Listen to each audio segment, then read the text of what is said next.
चढ़ावा चोरी में अब नए नए खुलासे हो रहे हैं। एसआईटी ने एक बार फिर से अयोध्या पहुंच करके ट्रस्ट से जुड़े हुए लोगों से लंबी पूछताछ की है। चंपत राय, अनिल मिश्रा और गोपाल राव से अलग अलग लंबी पूछताछ की गई है।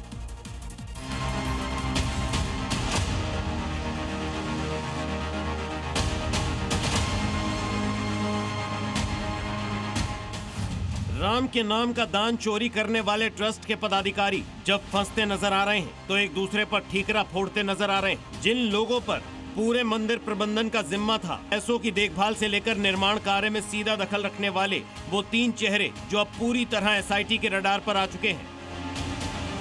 ट्रस्टी डॉक्टर अनिल मिश्रा और आमंत्रित ट्रस्ट सदस्य गोपाल राव से बंद कमरे में एसआईटी ने करीब 5 घंटे पूछताछ की। दोनों को बारी बारी से कमरे में बुलाया गया। आज फिर दोनों को एसआईटी ने बुलाया है। एसआईटी ने बैंक ब्यौरा, मंदिर कर्मचारियों की ज्वाइनिंग संबंधित दस्तावेज भी लाने को कहा है। एसआईटी दान पेटी के कैश से आगे बढ़कर राम मंदिर ट्रस्ट द्वारा खरीदी गई जमीनों और मंदिर निर्माण के लिए आए धन के पूरे रिकॉर्ड को खंगाल रही है।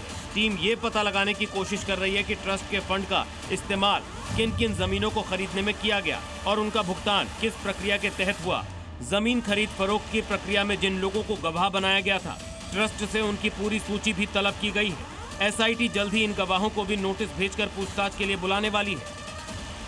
इससे पहले एसआईटी 15 से 20 जून तक भी मामले की जांच कर चुकी है। उधर पुलिस ने जेल में बंद आरोपी अविनाश शुक्ला को 24 घंटे की रिमांड पर लिया है। उसके घर से राम मंदिर का संदूक, 20 लाख रुपए नकद, 1000 से ज्यादा डॉलर और गहने मिले थे। अविनाश मंदिर में चढ़ावे की गिनती का काम करता था। दूसरी तरफ चढ़ावा चोरी के मामले में जेल में बंद अविनाश शुक्ला के प्रतापगढ़ वाले घर पर भी पुलिस पहुंची। अविनाश शुक्ला के भाई का नोटों के बंडल के साथ वीडियो को लेकर पुलिस ने उसकी माता और पिता से भी पूछताछ की। चढ़ावा चोरी के आरोपियों से सरकार पूरी वसूली करने के मूड में है। आने वाले दिनों में आरोपियों के घरों पर बुलडोजर एक्शन भी देखने को मिल सकता है। ब्यूरो रिपोर्ट, जी मीडिया। तो चंदा चोर जो हैं, उनके घर से कैश बरामद हुआ।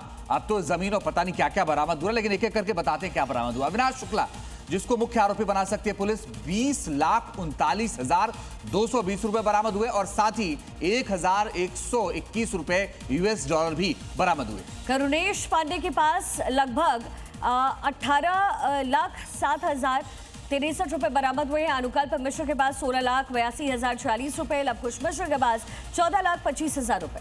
साथ ही रमाशंकर मिश्रा की बात करें तो 7,32,170 रुपए बरामद हुआ। रमाशंकर यादव और टिन्नू यादव, जिसके पास चाबी होती थी, उसके पास से 1 लाख रुपए बरामद हुए हैं। तो ये वो बरामदगी है जो सवालों के घेरे में, और इतना ही नहीं, अभी तो जमीन, मकान, पता नहीं क्या क्या जांच में सामने आ रहा है कि इन्होंने पैसे से खरीदा है।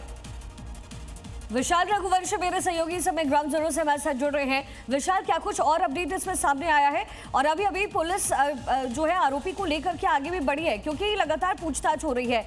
जद में कई लोग इसमें आते नजर आ रहे हैं और जो ऑप्शंस उनकी तरफ से दिए जा रहे हैं, जो सबूत पेश किए जा रहे हैं, ये अपने आप में दिखाते हैं कि ये जो अमाउंट है वो इतना छोटा नहीं, बहुत बड़ा है।